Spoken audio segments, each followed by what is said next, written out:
Magandang hapon guys, ipakilala ko na po kung saan po tinuro ng ating kaibigan, kung saan po siya pwedeng tawagin po natin kung sakali man na tayo ay makalipat sa bahay na pinagawa po namin. Malapit lang po tayo sa kalsada. Linisan po natin guys ha. Dito punso pala ito guys, hindi lang napansin.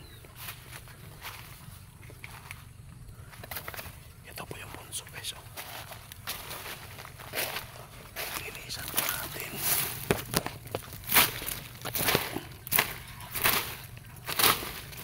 Ito po yung tinuro niya, punso pala to.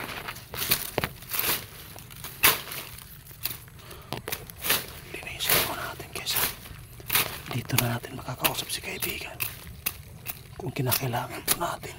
Wala po tayong pang damo.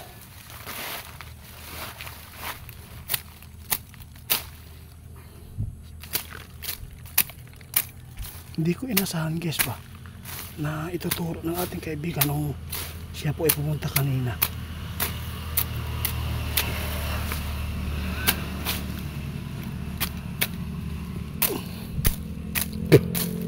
Palinisan po raw niya dito.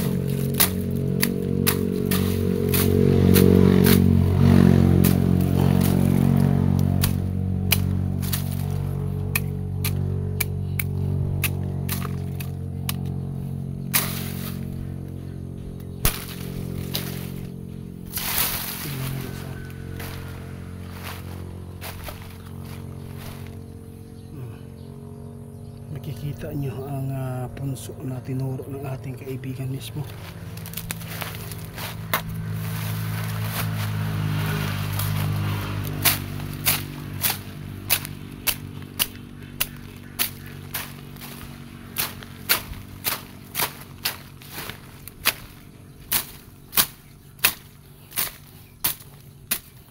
Lagyan natin ng magandang pwesto dito para malaki na guys oh. Dito na po natin matatawag ang ating kaibigan.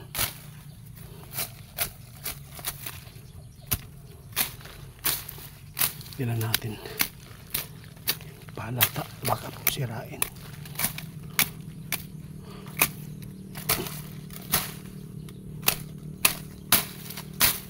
Hindi alam ni bibibos to guys na mayroong punso dito. Relax muna tayo.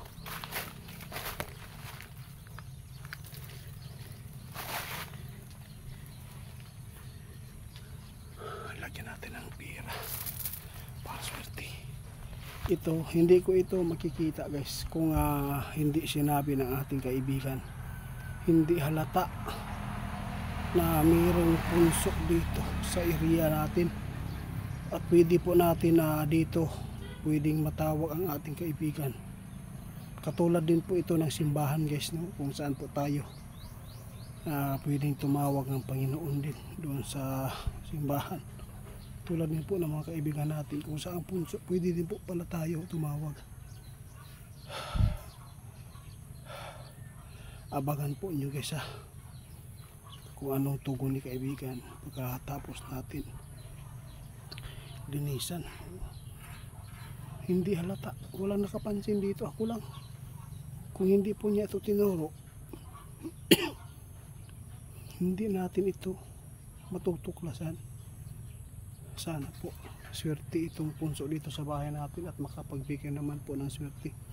Kasi doon sa bukid, doon sa amin, napakaswerteng bahay. Nung ipinatayo namin yung bahay namin na old, hindi ko inaasahan mapunta tayo dito na mayroon palang punso. Mag-ingat na po tayo guys sa mga kalamidad. Kaya lang medyo maingay lang po dito dahil malapit talaga ang mga dumadaan po ng mga motor. Malapit lang po dito. Hindi lang po natin masyadong malinisan, baka po magtaka yung mga tao na meron tayong inaalagaan na punso dito. Subukan po natin tanawin si kaibigan kung meron po bang nakalagay dito na mutya ng langgam. Kasi po kadalasan po nakukuha ang langgam sa mga punso, kasi po maraming mga yung langgam po na nagdala po niyan, no? Kasi kadalasan ito po yung tirahan nila. Kaya hanggang sa muli guys, i-update ko po sa inyo. Ito na po yung bagong punso ng ating kaibigan. Dito po tayo tumawag kung ano man po ang mga request nyo. Sa lahat po na nagtatanong, no, na ito ay sakali man magaganap po yung mga virus dito sa ating bansa, kung ano po daw ang dapat gawin. Yun po ang sinabi kanina ni kaibigan. Kung ano man po ang pagkain na makapagbigay po ng healthy sa katawan, yun po kakainin natin. Huwag po tayong kumakain po ng mga hotdog na kakasira po yun sa katawan. Energy drink, huwag po kayong kumakain. Ano ba to? Huwag kayong uminom para po maalagaan po natin at mag-isti po ang ating magandang pangangatawan, kalusugan natin. Kung sakali man mayroong mga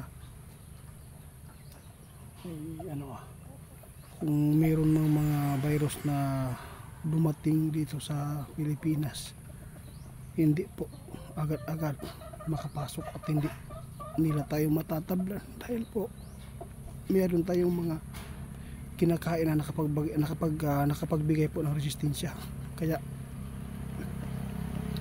nagpapasalamat tayo sa ating kaibigan dahil po lagi po niyang ina-update po ano man po ang kanyang nalalaman po ng mga impormasyon. Kaya hindi na lang ako magtatagal dito guys, bulan na. Punta muna tayo doon sa bahay.